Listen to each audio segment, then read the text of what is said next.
Hi, everyone.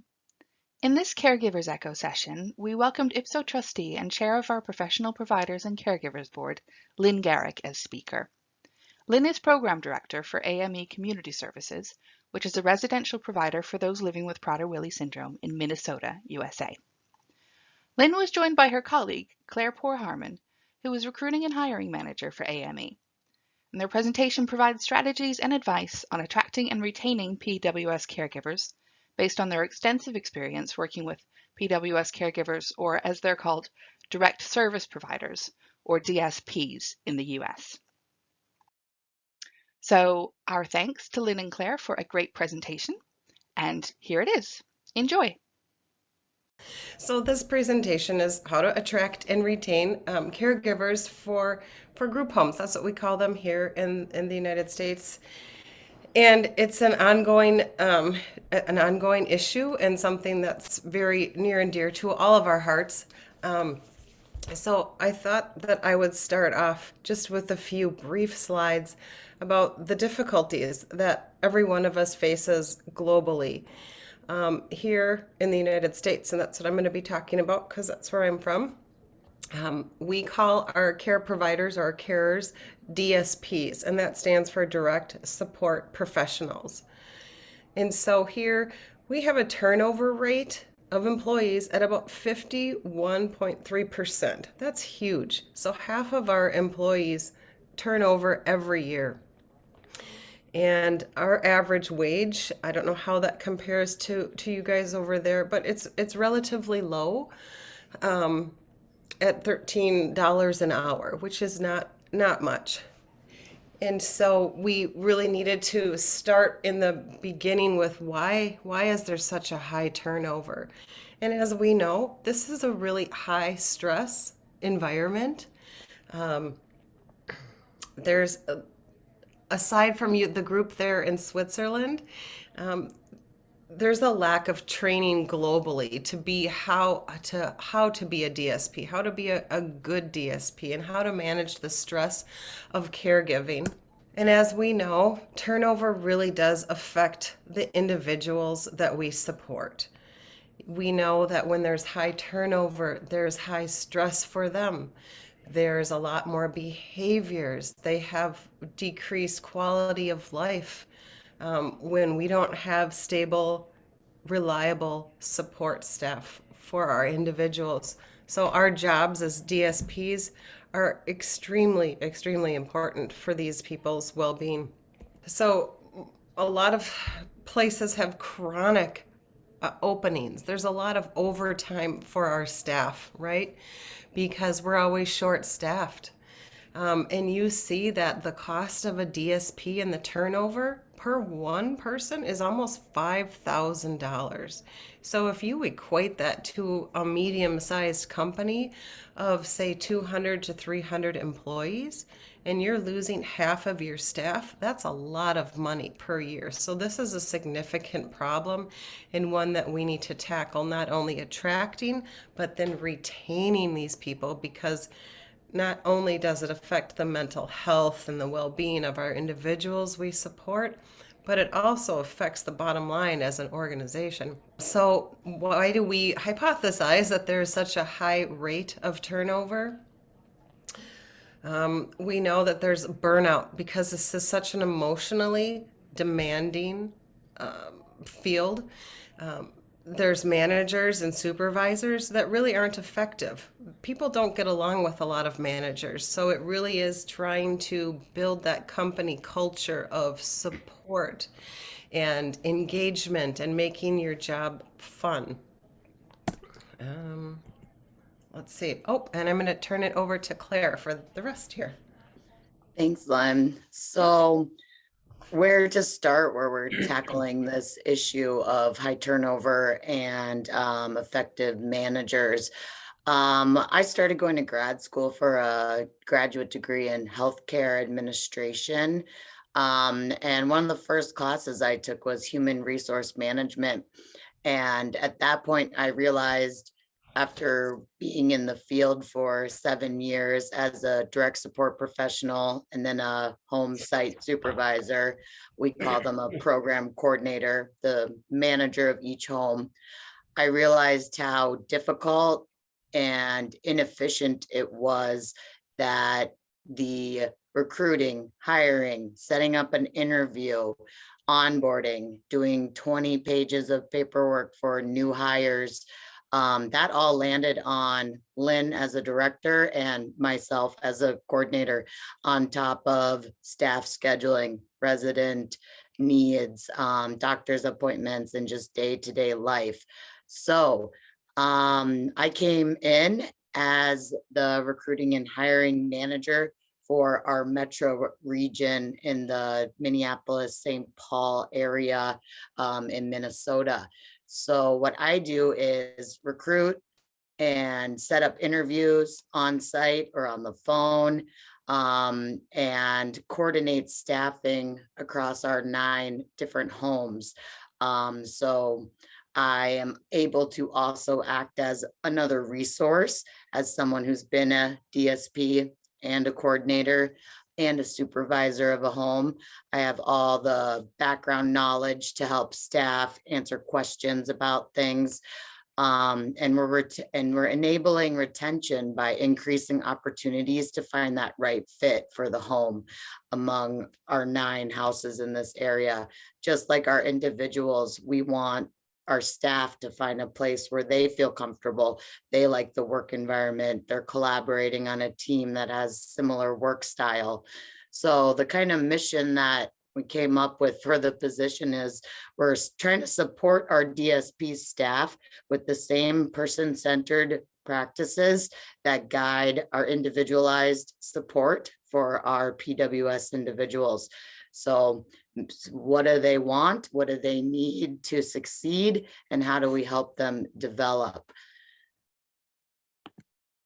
So I'm going to talk about our retention strategies for hiring our DSPs and then keeping them for a little bit.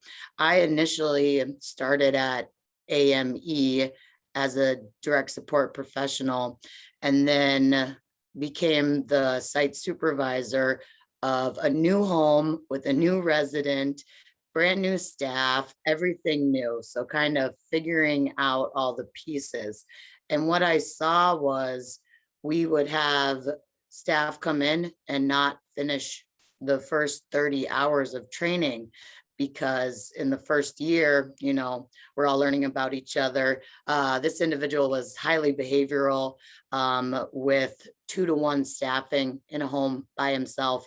So some staff I would get, and they would come in, maybe a 6-hour shift of shadowing and reading, getting to know us, and they would leave and never come back. So I would always wish that I had the time to catch those people and say, but wait, I have 8 other homes that are not just starting. We have some homes that have been established for 25 years, you know? So taking the level of experience and training each staff has coming in and getting them at the right fit to meet the needs for themselves and the individuals. So to attract new employees, we found in the past year, in 2021, a majority of all of the DSPs that we hired this year had at least one existing connection to 2 major veins in our community and social networks from just 2 current direct caregivers. So we kind of have a West Metro and an East Metro, and with the referral incentive, we provide like a $750 referral bonus if the person you referred stays for 6 months and is doing well. The employee who referred them gets that bonus at that point. So that's the incentive. But we capitalized on the current employees' community connections and social networks outside of our company, and we kind of had them do the recruiting for us. And it's had a really eye-opening result in a way that you wouldn't think. there's kind of some stuff, background where working with family and friends is sometimes, we don't know. However, we're seeing that we're having a significant increase in the number of DSPs who are trained to work at multiple locations. They feel comfortable because they kind of know one person who knows everybody. They can kind of mentor.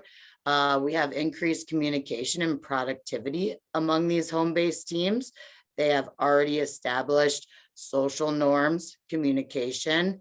They know how to get a hold of each other to communicate more frequently, and they talk to each other and work as a team more naturally. And we're seeing increased occurrences of community outings and planned activities that include multiple staff and our individuals from different houses throughout the area. And that's really great to help build our internal organizational community sense of our residents and staff knowing each other and kind of hanging out together, especially in times like now with the COVID going around.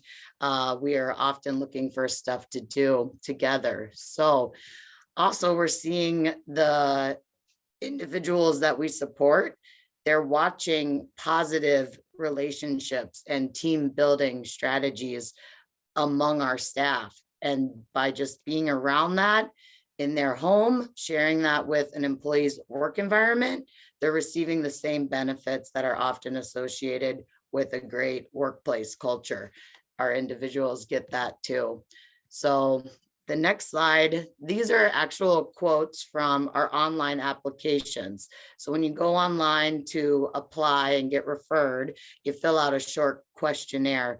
The last question on there is, why are you interested in working with AME? And more than ever, we're getting quotes like this because my friend said it's a great, fun environment to work in. I want to help others.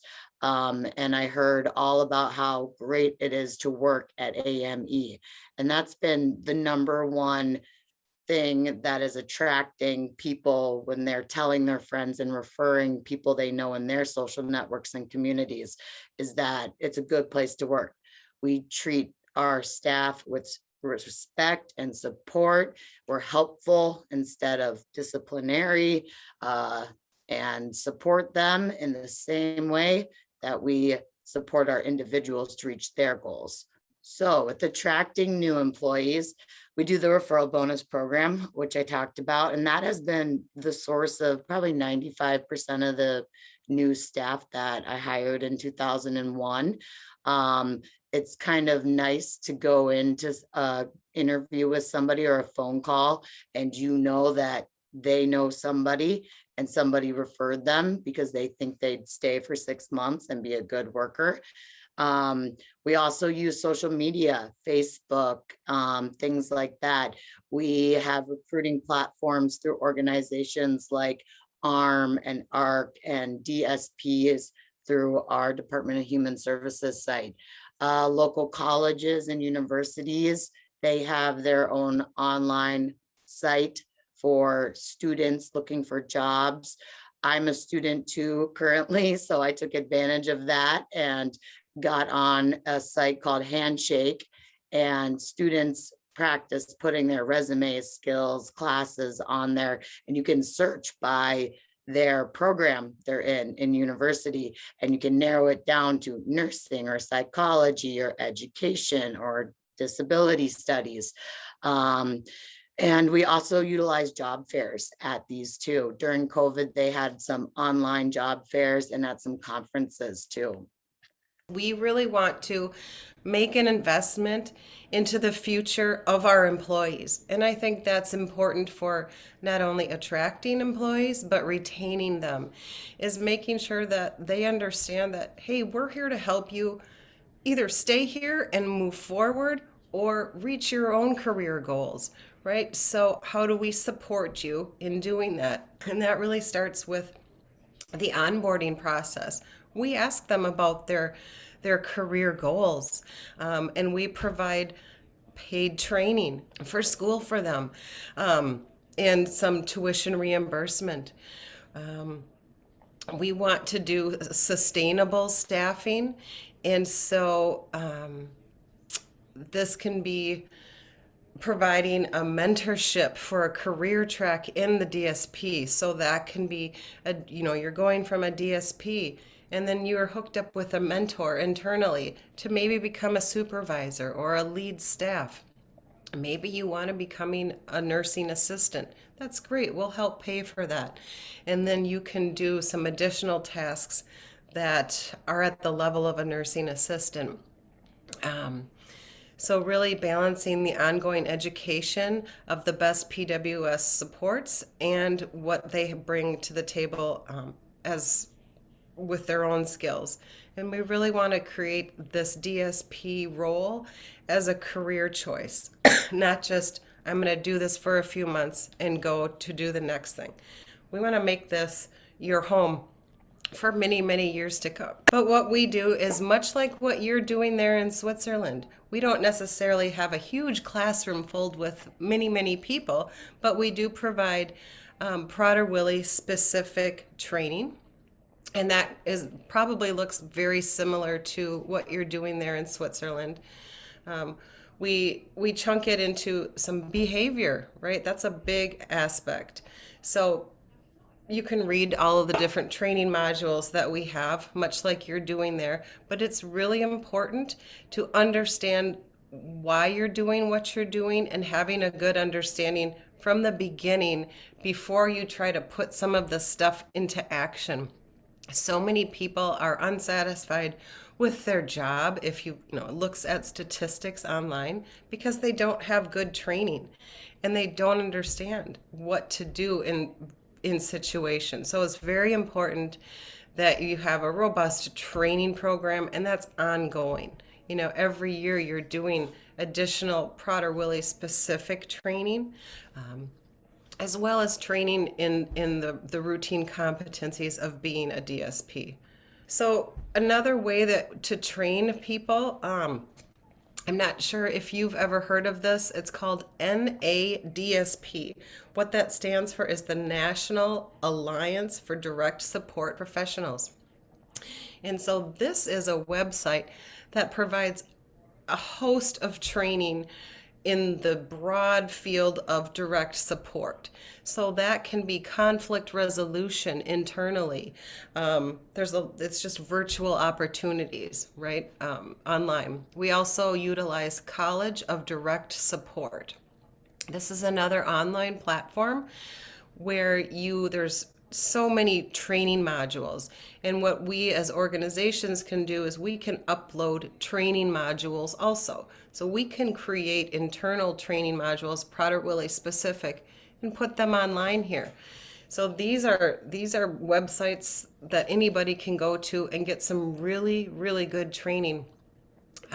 We also like to send, and hope just like you're all sitting there, let's send people to leadership trainings so they can further their career, virtual seminars. We want to be able to have our individuals, and what I hear Claire say is you can take these certificates that you've gotten and you can get a job wherever you want to go within the United States. You are a certified DSP now. You've got these competencies and these trainings. This can follow with you. You don't have to stay.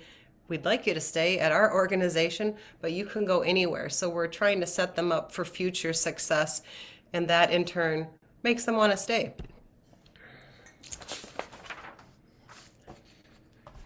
Okay, Claire.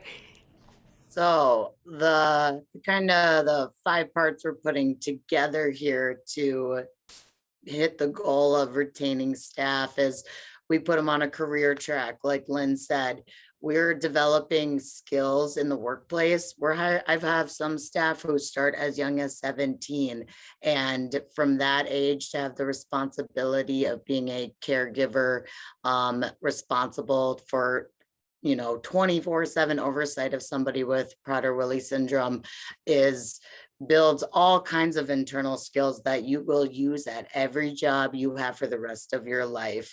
So pairing a career track and building skills with the right benefits We offer health insurance, a 401k after a year of full time. We have free life insurance provided to us for $50,000 for all full-time employees. And then we are also paying a more competitive rate in the recent time since COVID and the struggle to hire staff, and in every industry, we're now realizing, oh goodness, we're paying less than they're making at like basic fast food places, grocery store clerks, things like this. So being competitive with our compensation is important, but also most importantly is that we have built a reputation with our referrals in our community of being a organization where the work environment is somewhere fun, where people feel safe, welcomed, supported, inclusive to all kinds of individuals. And that is it's our brand. They always say strategy is good planning, but your culture is unmatchable. That's what sets you apart from every other organization. It's a really hard thing to build, but it's something that if you focus on that mission, values, vision, and bring people in and, meet the standards of your culture and the right attitude, everything goes from there. So 3 retention strategies that we're focusing on. So flexible employee benefits, extended vacation time, leave of absence for everybody, no matter how long you've been here, unpaid, paid if you earn paid time off or sick time, vacation time. But I'm able to find that when you have a larger picture of all 9 homes to coordinate the staff, you can plan ahead and see, oh, you can go away for a month.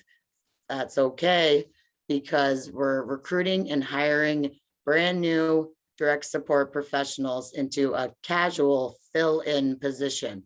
This is where you have no regularly scheduled shifts, like Monday through Friday, every other weekend. You have probably another full-time job or a lot on your plate anyway, but month to month, like right now, I am showing our casual staff our entire schedules for the month of March and April. And if they're available to pick up, they can pick up whatever we have open. And they have first priority over full-time people. Individualized scheduling. So this is rooted again in those person-centered practices of what do you need? When I'm interviewing people, I say, do you have another job? Are you in school? And they mention I have kids. And then but I also ask, do you have family, friends, childcare for those kids? And if you say just my mom, well, does your mom have a job?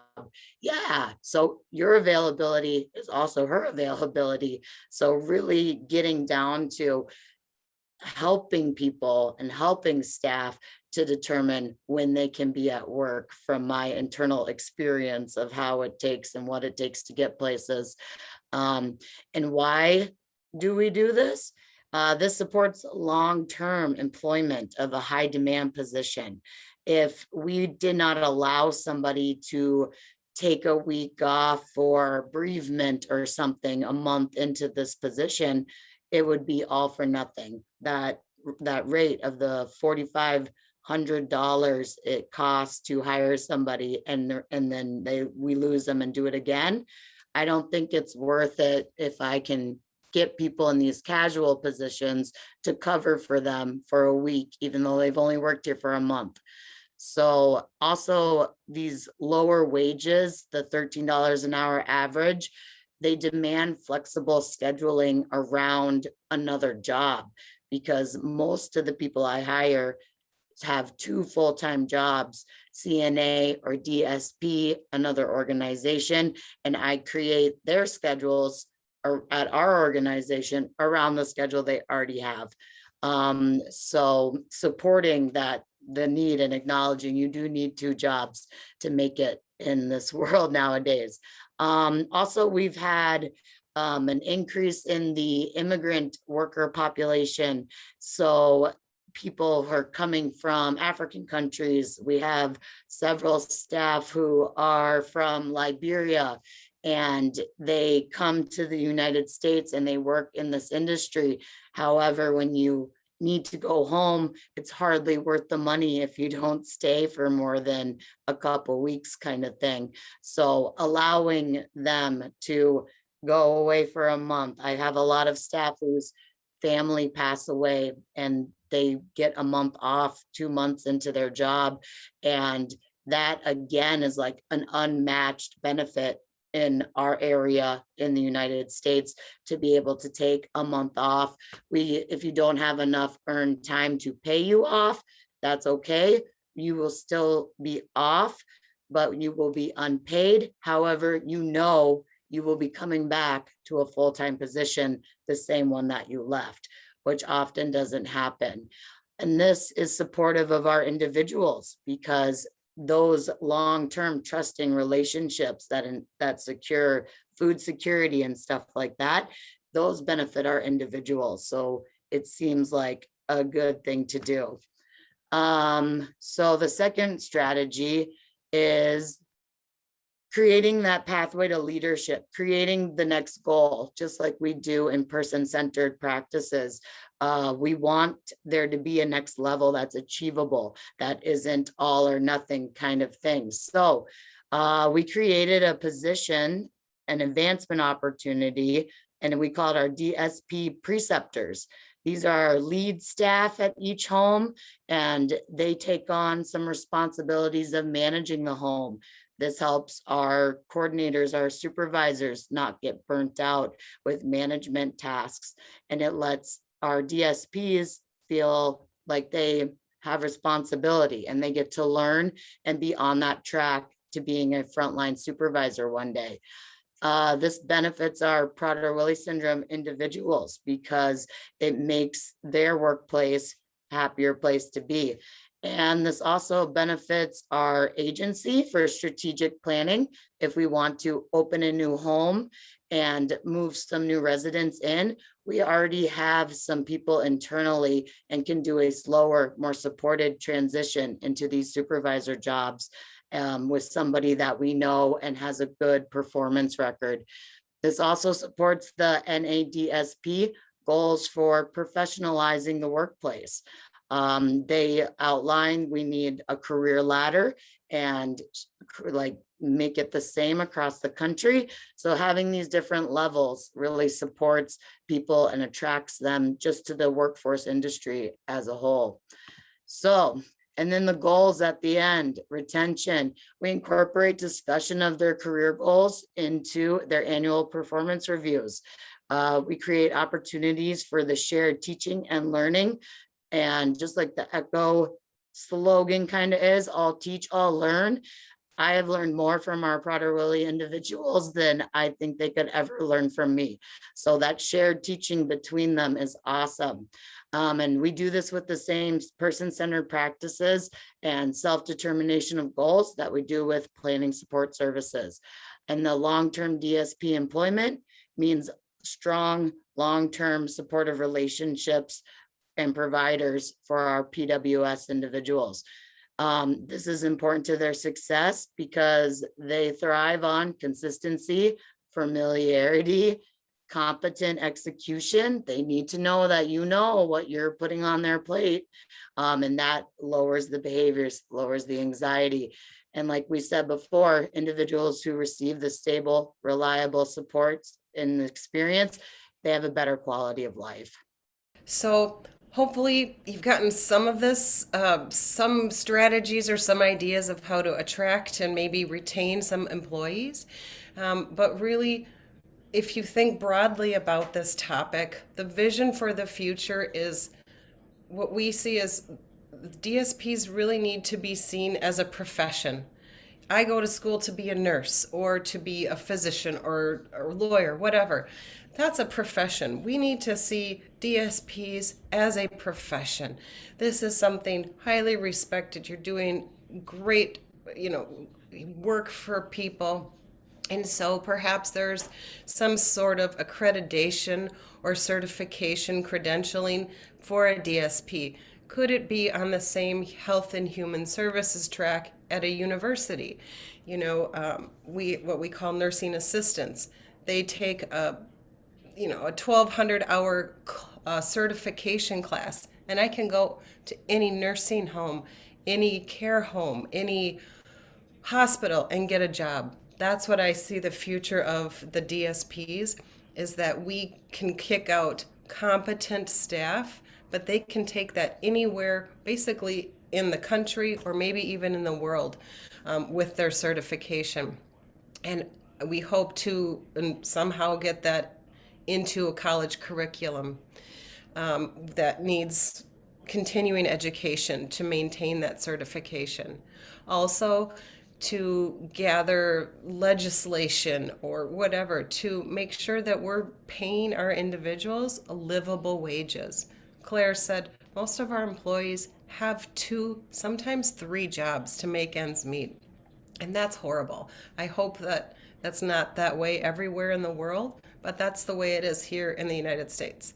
That in order to have an apartment, you need 2 or 3 jobs. So pay them a living wage and then build a career pathway so that they can either advance in the company or go elsewhere and still always have a job. And so this way we need to build a sustainable community of direct support professionals for the people that we serve. And that is it.